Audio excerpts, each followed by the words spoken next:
Welcome to the Navigating Cancer Together podcast. My name is Talea Dindy. I am a 10-year cancer thriver, cancer doula, and owner of On the Other Side. I use my experience to help others get on the other side of cancer. This podcast is about sharing stories, resources, and information about all things related to cancer and wellness. I interview guests from all walks of life who are living with cancer, caregivers, and those who made it on the other side. Also, I talk with organizations, healthcare professionals, and experts in the health and wellness spaces who offer complementary and integrative care. Join me. We are in this together. Hello, and welcome to Navigating Cancer Together. My name is Talea Dindy, and I am your host. Today, our special guest is Tom Reaoch. Tom is an American who is known as the king of networking in Brazil. He has years of professional market and product development experience in Brazil and the world. Tom is the founder and host of 3 business podcasts. The first one is called Talk to Brazil, Business Connection in English, BBN Brazil Business Network in Portuguese, and the Cafe and Networking podcast. As a business mentor for entrepreneurs, Tom shares global, multicultural management experiences on a wide range of topics, such as career orientation, virtual business networking tips for international success and failure, as well as personal contingency planning. And also, Tom is a male breast cancer survivor. I am so excited for you to hear Tom's story.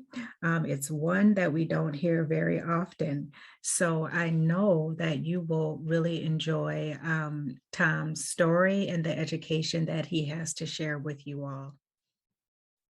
Hi, Tom. It's so nice to have you with us today. Thank you for joining us. Well, I want to thank you, Talaya. It's just a real pleasure to be here. And I want to commend you on what you're doing and how you're doing it.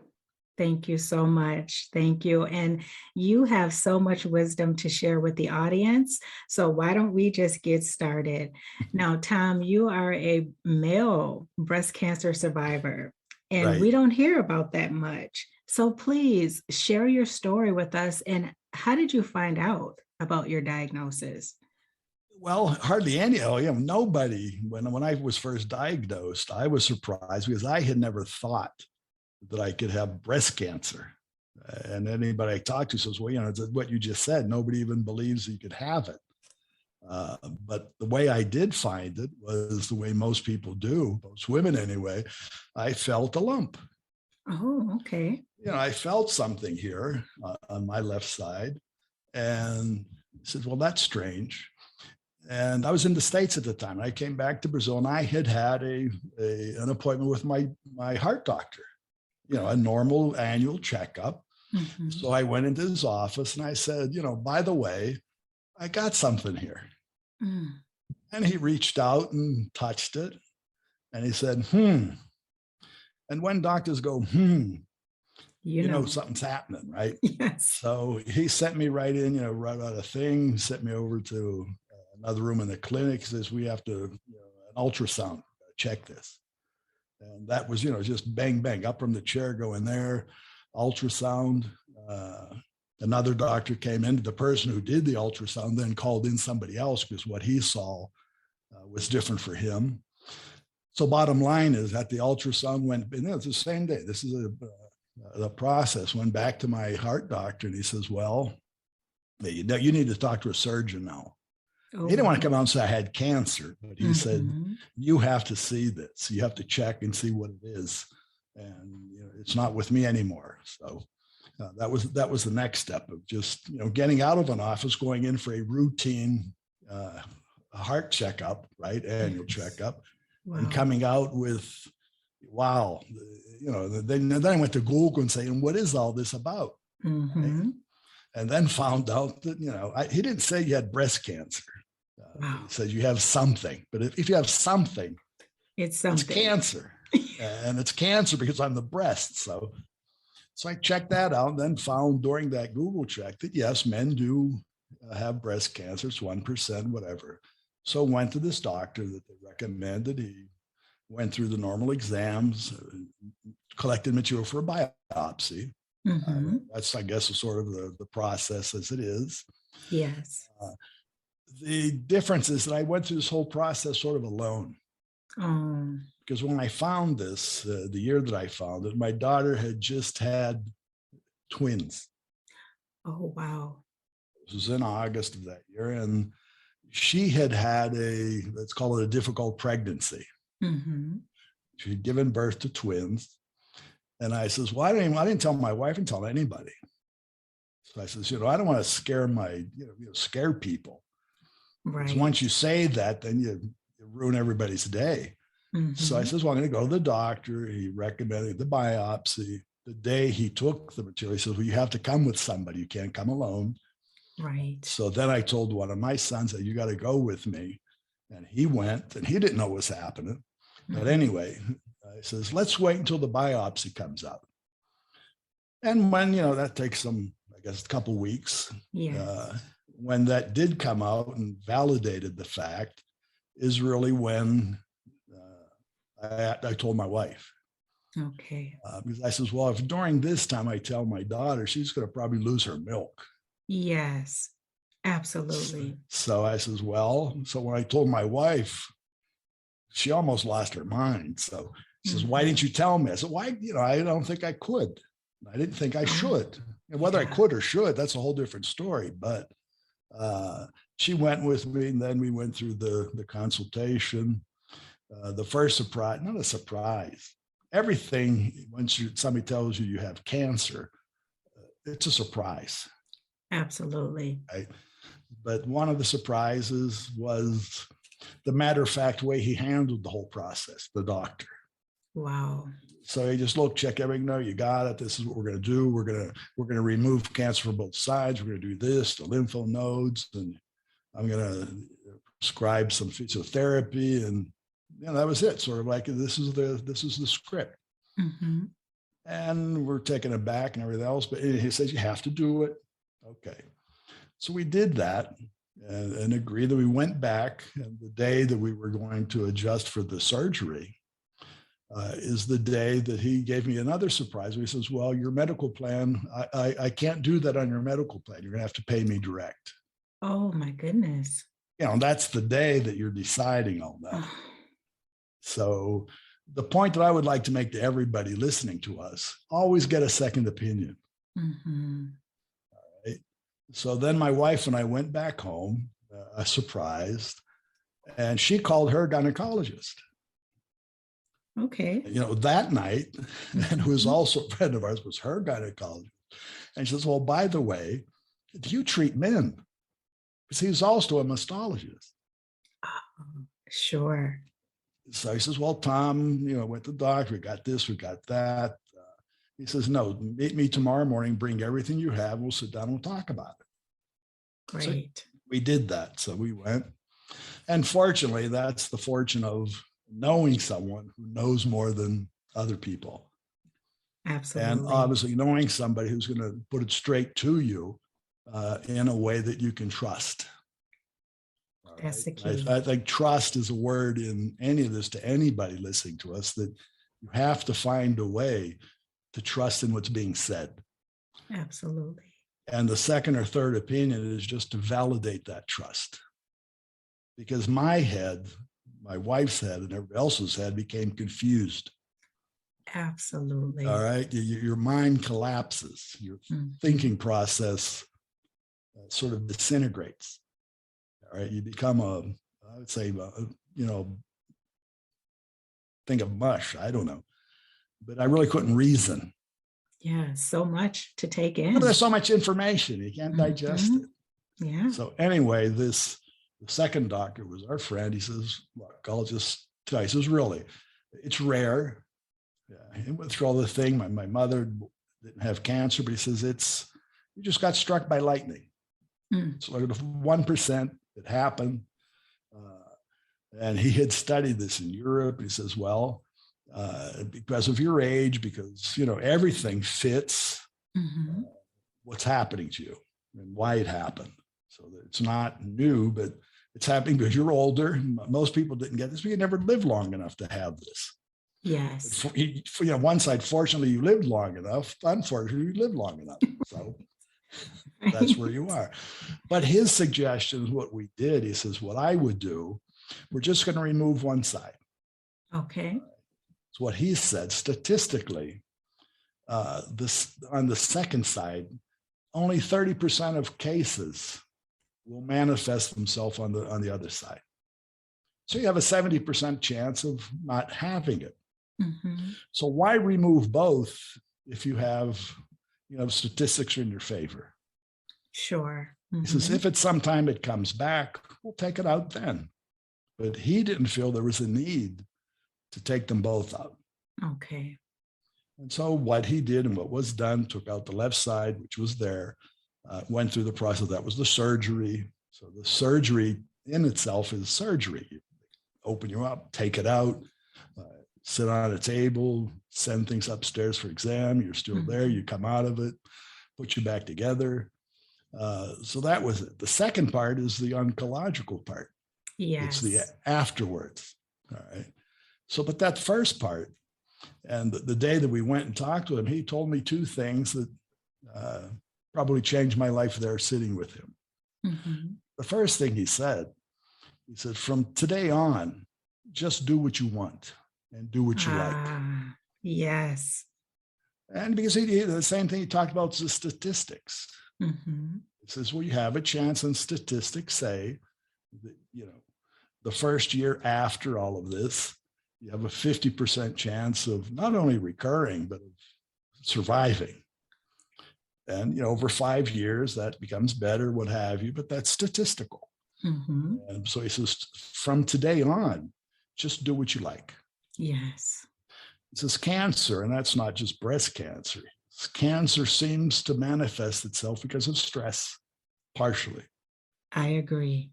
So what he said is, don't stress yourself out.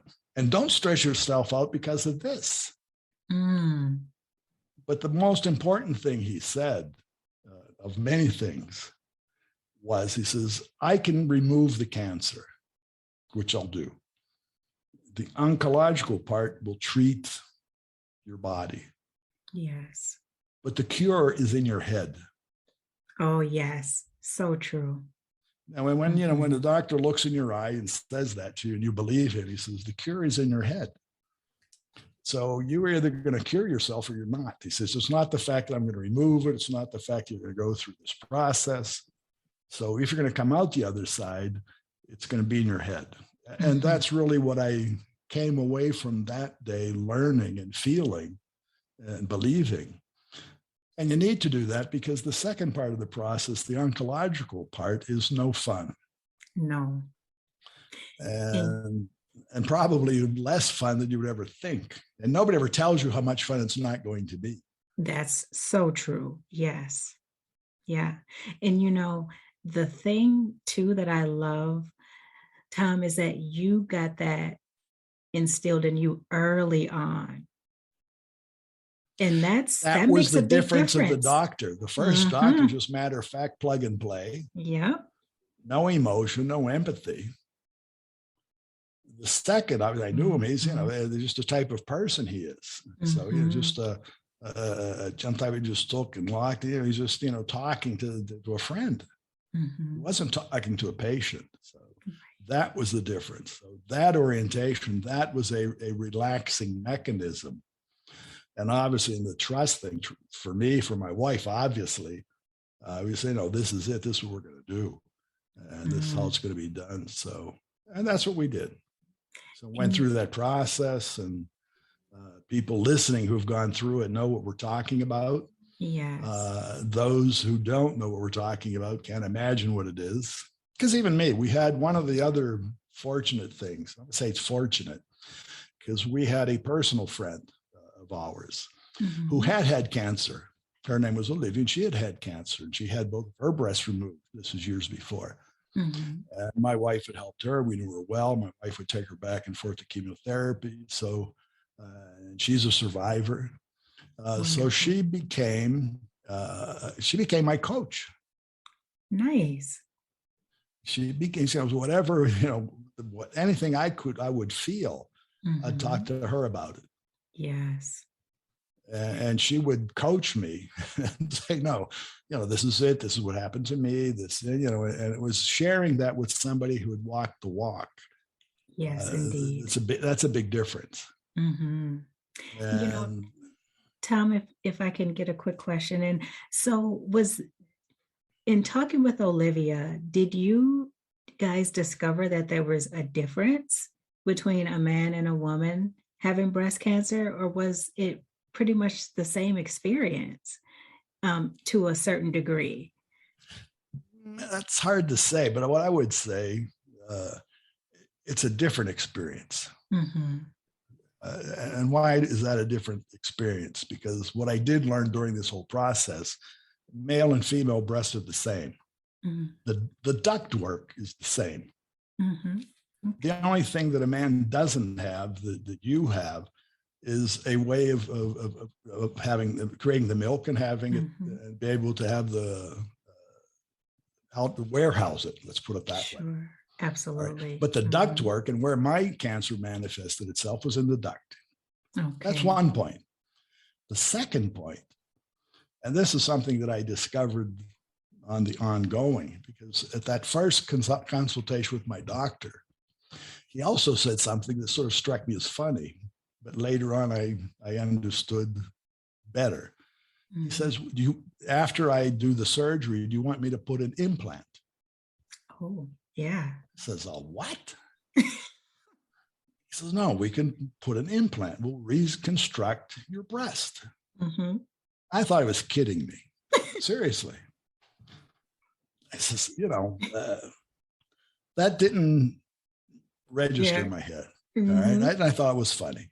So back to your point of the difference, I'm sure that same question to a woman is different, Hmm. because when a woman has her breast removed, the psychological part is Yes. something that I can't say I know how it feels. Hmm. All right. I for that process again of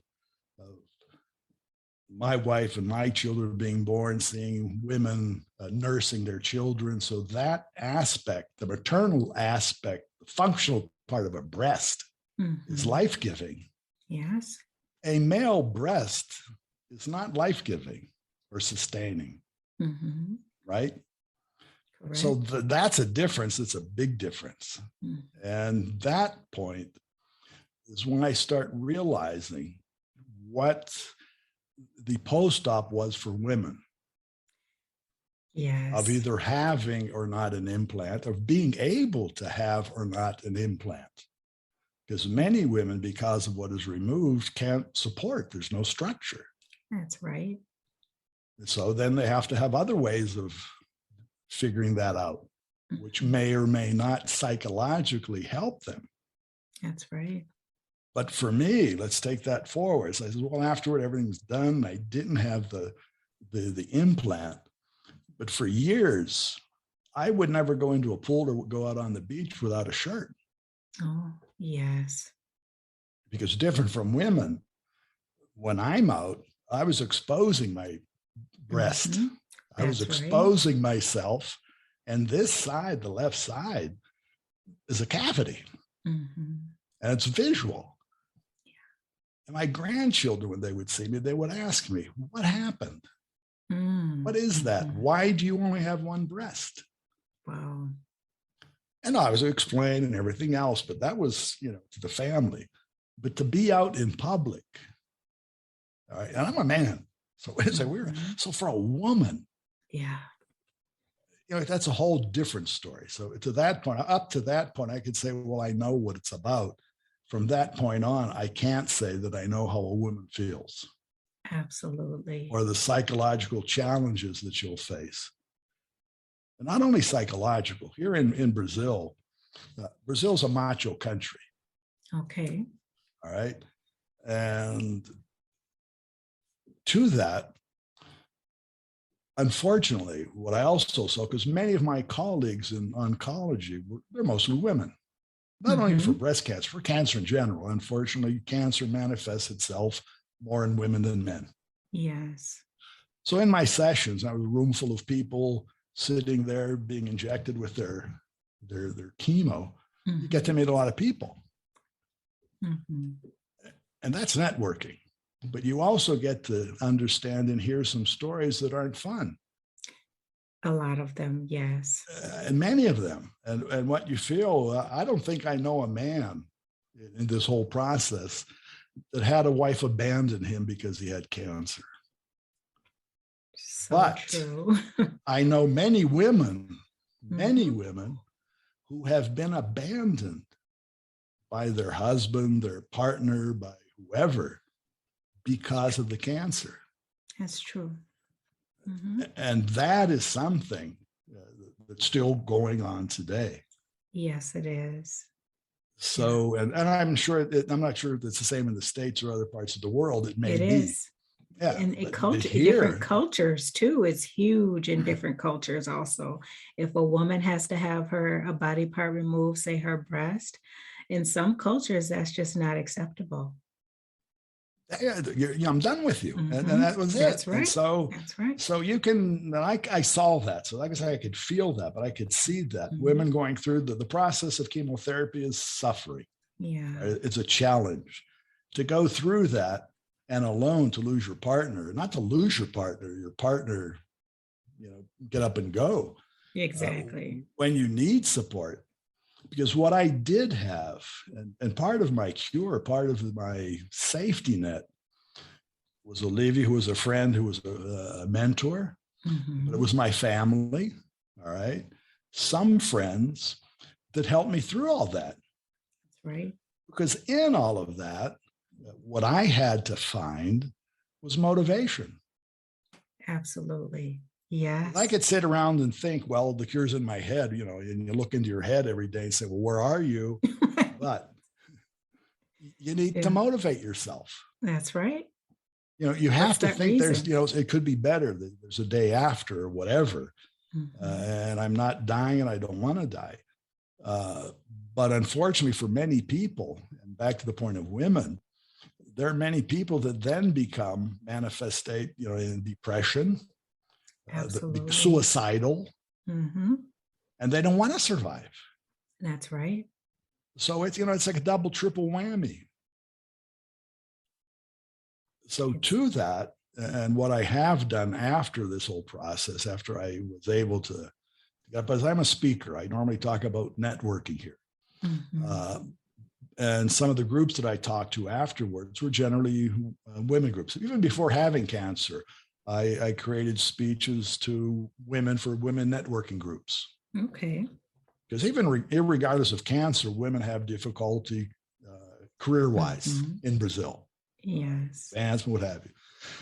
So I would always talk about that and help them in it. After having cancer, then I would always come into my talks with my pink shirt, Ah. and I would always make reference to having breast cancer, Mhm. because that's a game changer for speakers. Absolutely. Like you just said, you haven't, you don't normally hear about a Mhm. man who's had breast cancer. So every October, and here October is the month for cancer, right? Cancer Mhm. awareness. So Absolutely. then I became a cancer awareness breast cancer speaker Okay, to great. many female groups. And then I would tell this story, or this, part of this story of having breast cancer, of having that. And many of these women and many of these groups were groups of women who were trying to restart their lives, to become Ah, entrepreneurs, to start a business, to economically survive. talking about restarting your life. Yeah. Yeah, because they've had cancer, which is Yeah. the first whammy. Their partner leaves them, so Mhm. no money. How do you survive? You may have kids. That's right. So this restart is just another whole challenge. And so those were groups that I would talk to. So part of that to it motivated me to help motivate others. Mm-hmm. All right. Because if I says, well, if I could find a way, find happiness for myself, or to Right. find logic to all of this for myself, I think I need to help other people try to find that. And so, Tom, did this affect your business or kind of cause you to go in a different direction after you Well, survived? yeah. Well, during the year of chemo and radiotherapy, my Mhm. business came to a stop. Because what was Okay, my business? I'm a self-employed person. I was a consultant right. at that time. I Mhm. had created an internet radio program Mm. before. So in 2009, so before cancer, I'd started a program through LA Talk Radio in Los Angeles. And I'd Okay, started generating interviews globally with people throughout the world. Sam Hassan was the owner of LA Talk Radio. It was all coordinated there. That was part of me. That was called Talk to Brazil. So that's what I did. Mhm. And that was to attract people in business to Brazil. But when you're, self-employed and you are the person, you're sick and you're doing that, you don't do anything. You have a business. Your That's business is right. done. Mhm. And in that, most people, unfortunately, think you're going to die. Because 10 years ago, when you said, I have cancer, that was sort of a way of saying, well, I'm dead. Mhm. Or most people thought you're going to die. It's true. So business sense and business wise, most people, and this is what happened to me, clients sort of faded away. Mhm. And you can say, well, I can understand that or not, because the risk of me dying in the first year was 50%. That's right. So, all Yeah. right. So, and that's it. So that business sort of dried up. The motivational thing kicked in, Mhm. because what happened when I discovered cancer, I called Sam Hassan in LA Talk Radio, said, Sam, I got cancer. I'm going to be going through chemotherapy. It's always on Monday. Monday was my radio day. That's when I would have my program, 1 p.m. LA time. I'm not going to be able to do it. And I really couldn't. I was in no way could I do that physically or mentally. But Sam helped me. And this is the good part of what you realize when you have cancer, that there are good people out there. Oh, yes, indeed. And Mhm. some of them, may find them in different ways. But what Sam said, he says, well, Tom, sorry, obviously. And I paid for my hour Mhm. programs. This is what I'll do. Obviously, you have to pay. You won't be generating your interviews. But what I will do, I'll save your spot. I'll keep your previous interviews up because they were always replayed. Mhm. And we'll take it and see what happens. Okay. Okay. And as you go through your process, you keep me informed. If somebody wants your hour, I'll let you know. Okay. Fair enough. Okay, fair. So that's what happened. So again, I found out in August, September, I was operated. October started the chemo. Mhm. That January, Sam sent me an email. By the way, hope you're well. But, just to let you know. And I hadn't generated one interview since October, since September. Okay. Just to let you know, your previous interviews are getting about 4,000 downloads a month. Oh my goodness. Wow. So that when you're looking for motivation in your brain, that motivated me. I says, Mm-hmm. if something is happening and I'm not even doing it, but it's out there, Yeah, if I get through this, I'm going to keep doing that. that's right. It's So working.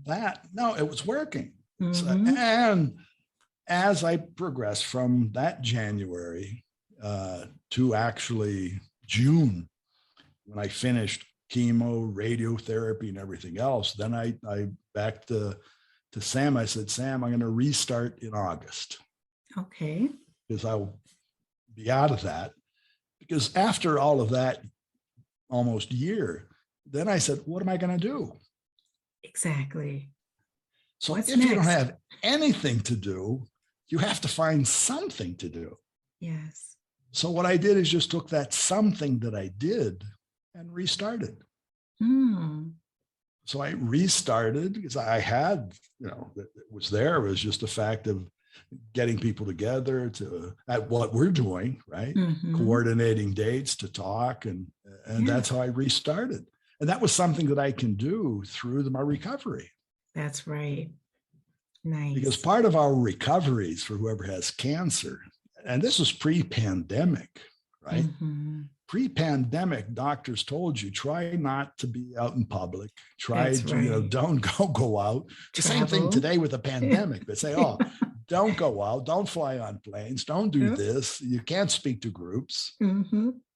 because what you are, you don't have any more immunity, That's right. so you're a walking problem. So that really fit to what I had started.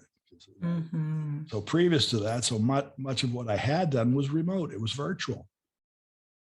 So today, and Perfect. I really thank God for that, what I had done previously is working perfectly well today. Mm-hmm. When other people are trying to discover what we do, what you do as you do it, and what I'm doing as a podcast host, Mm-hmm. for me, I've been doing it for a while, and I did it having cancer. Yeah. Wonderful. So, could it be better than that? Worked out perfectly, I say. So that was my restart. That was my motivation. And really, that's where we are today. So one thing keeps leading to another. Obviously, this recovery, the survival part of year 1, 2, 3, 4, 5 after cancer, every year is a better year. Every year you feel better. For 5 years, I had to take tamoxifen because of the type of cancer. So the tamoxifen also affects your body, affects a number of things, but takes a while after the 5th year to try to clean out your body with that. Yes, it does. So really, today, and this is literally today, last month, I went back for my annual checkup Mm-hmm. with the oncologist, because every year I still get a mammogram. I Absolutely. have an Yes. ultrasound, and it's the same thing when I go into the clinic and they come out and looking for a Tom. Are they Thomas? Do you really want to? Yes, I want a mammogram. That's funny. Yes. Well, no, and for many times, because it used to be I used to do it twice a year. Mm-hmm. Protocol was that, but now it's once That's a year. right. But depending on, many times you get a new clinician or whatever, and sometimes they're not really sure what they're doing. Exactly. They might have practiced in school or whatever, but when they have to put a man's breast in that, squeeze and take pictures of it, I really feel sorry for them. You're like, I I'm mean, not sure how this yeah, works. what does that sort of help? And I said, well, okay, we're okay with that. So, Oh boy, but you that's gotta where we are. find the But back humor. to that. So every year you got to keep checking. And to the survivor thing, the doctor says, well, your cancer's done. Mm-hmm. What you have is Good. you have a body, and you have an immune system that has been Mm. affected by all that. Yes. So you still have to be careful. And that was to the point of today when we're talking about a pandemic. Mm-hmm. So he says, really, you shouldn't, because my question to him, the speaking part, and I now I do speak to other groups and cancer awareness, what have you.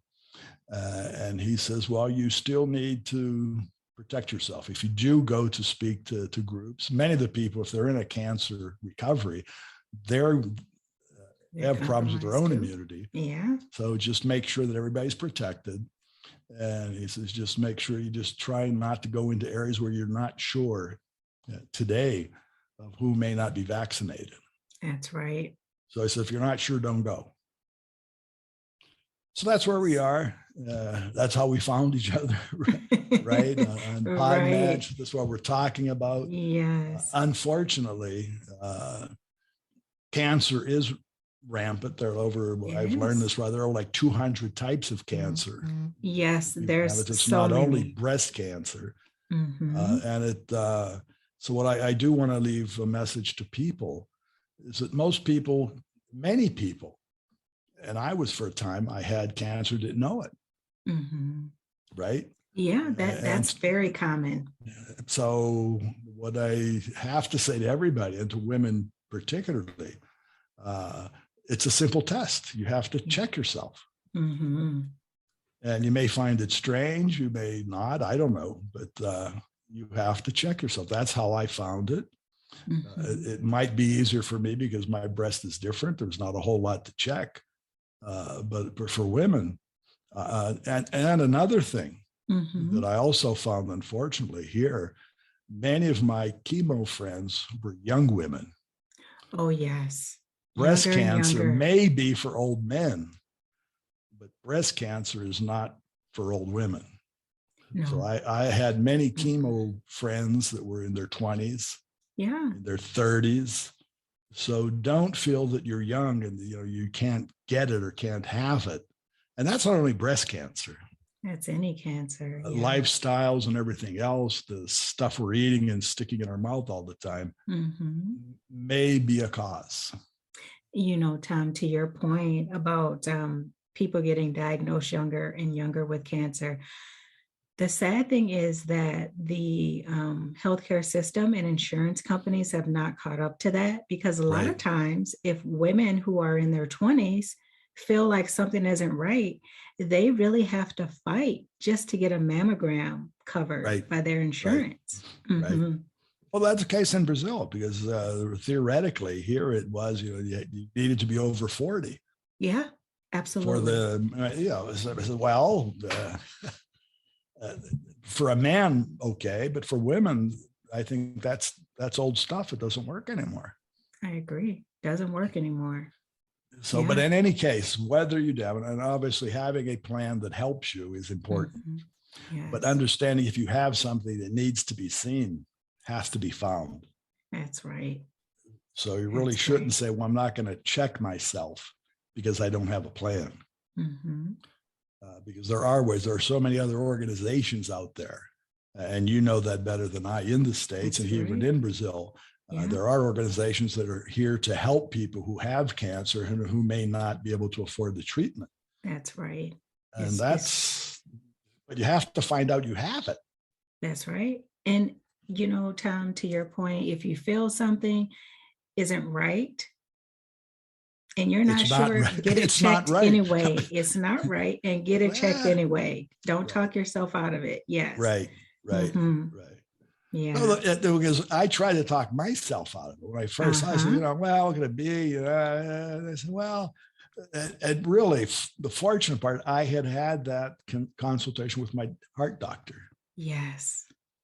If I hadn't had that, I'm not sure I would have gone to the doctor to check that. Mm, So we have to thank the stars for lining up that's right. and other powers helping us when we can't see.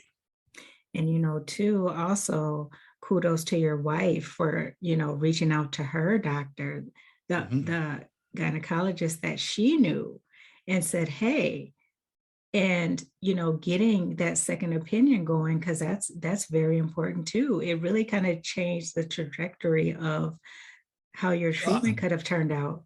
no, it was. Until today, I say he's my gynecologist. Hmm. So if you want to, so you can see how that starts my speech to women. Exactly. I bet that is like, okay, where's this going? No, but Yeah. anyway, I think part of the cure, like we said, it's in the head. Yes, And I my believe. doctor, I go back and see him. I just saw him a couple of weeks ago because I went back because my wife went for a consultation. So, Mhm. and he's a fun guy. But when he says that, he says, you always look at everything with good humor. Mhm. And that's what I try to do. It's important. I think it is. And it's helped me. And he said that. He says, I keep reminding him that he told me that it was in my head. But he said that's part of it. If you feel that you could get through it, and I don't say be happy, but not be Mhm. sad. It's Yeah. the other side. We don't necessarily have to come out laughing, Mhm. but we do try, we need to try to not come out depressed. That's right. Because you still got your life. You Right? still have your life. Right? And you should have a good quality of life. And so try not to, I know it's hard. It's probably easy for me to say, people think, and easy for you to say they think, because we've gotten past that point. But we were once at that point, and you have to make a decision. Right, right. But Mhm, at that point, one thing that I'm a believer today, mhm. what we get is just one day each day. We only get a day at a time. That's it. And what I probably was guilty of not valuing were those days before. Mhm. So true. Yeah, Because I can previous, relate. you always think, they're going to do this, they're going to do that. And we're always looking out to farther out. Mhm. But once I was in the midst of this process, it was just one day at a time. Yeah, And yeah. as I know, and many of our listeners know, there were days that I didn't want to get out of bed. Mhm. Oh, There were days I yes. couldn't get out of bed. There were days I couldn't put one foot in front of the other. That's right. And so there were those days I said, well, I'm not sure I want another one of these days. Right. I've been there.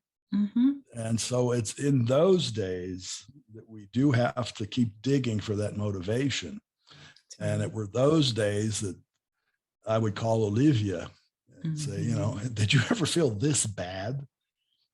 And she would say, yeah. Yeah, Either, have a cup of tea or eat some Jello, or, it may get worse. that's right. Yeah. And a couple of times she did give me some really good advice because I wasn't aware of at the time. Because much of the chemotherapy, some of it sort of accumulates itself each time.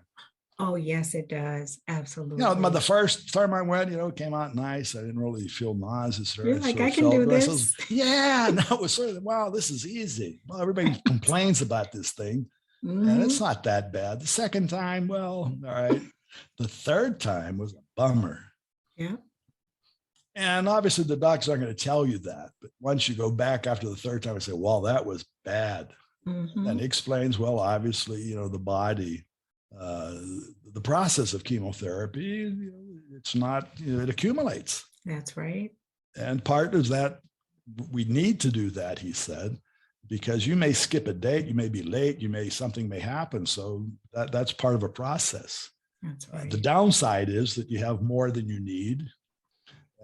And that's the tough part, because there were days after that third or fourth session Mhm. where I literally wanted to get out of my own body.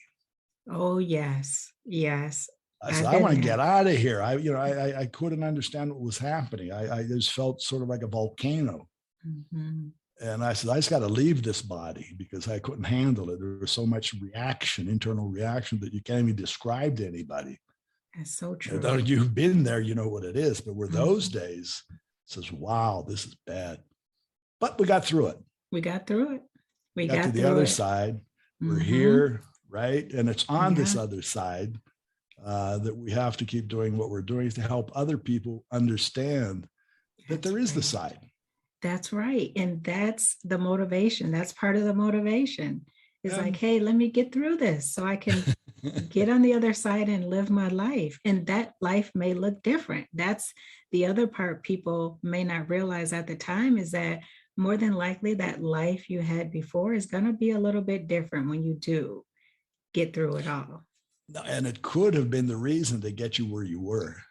That's it. Yes, that's it. So I think what I brought to myself was that is you really need to change. Yes. So the lifestyle, the previous lifestyle, is not a healthy lifestyle. Mhm. Something wasn't working. Yeah. Hmm.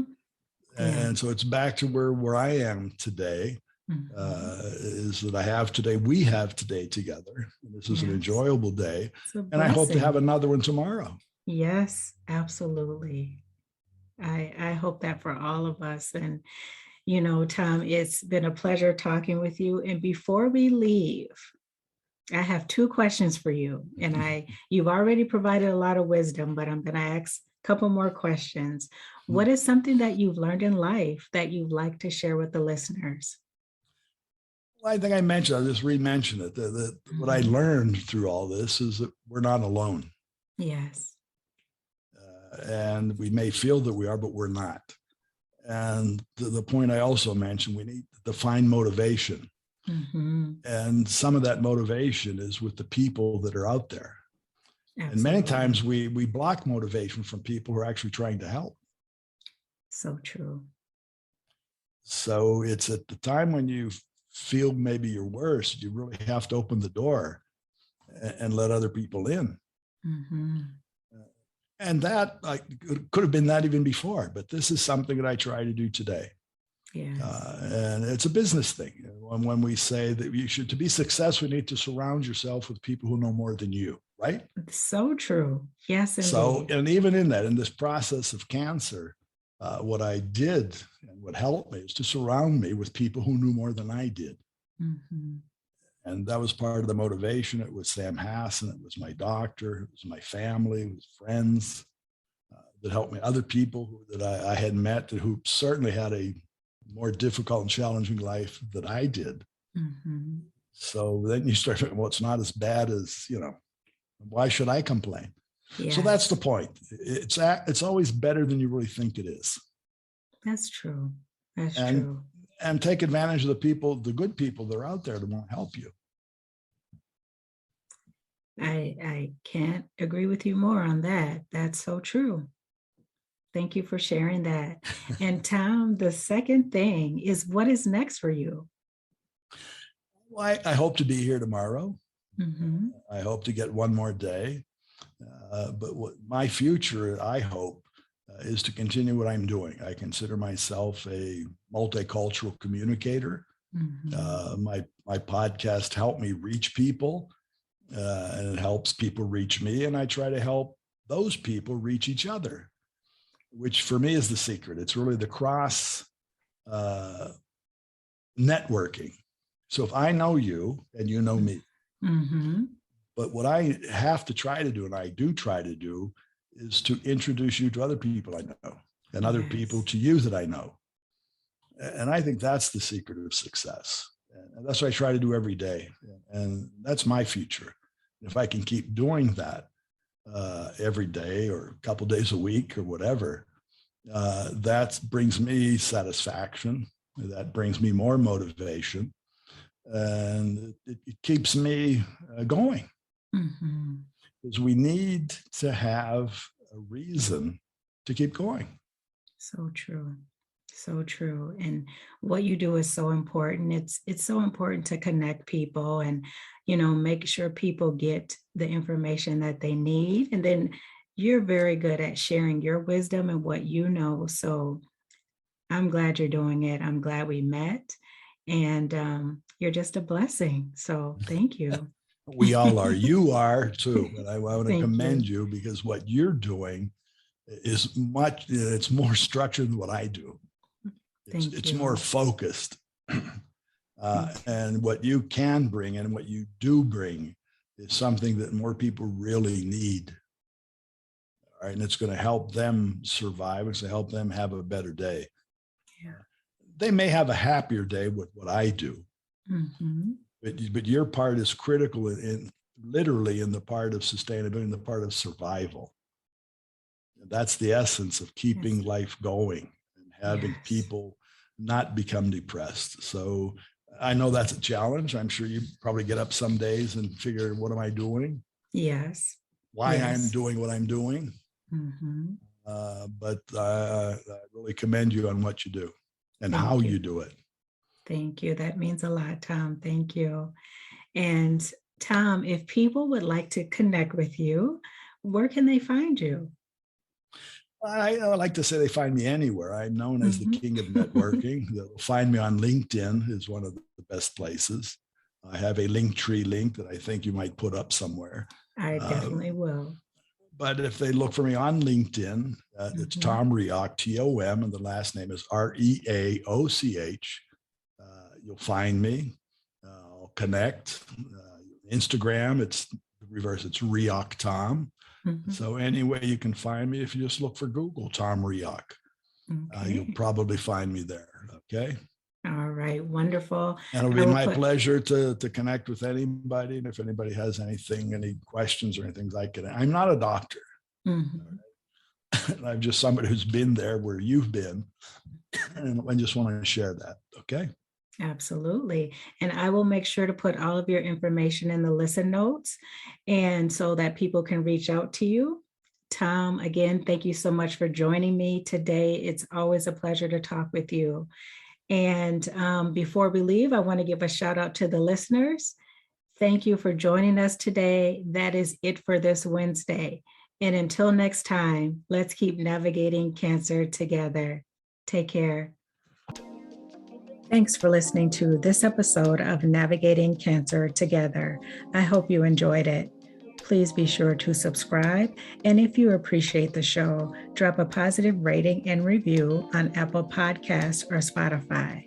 For notes from the show, visit ontheotherside.life and check out the podcast section. After you check out the show notes, head over to my gift shop and show yourself or someone special in your life some love with gifts of encouragement, hope, and positive affirmations. I would love it if you joined us for the next episode. Talk to you soon.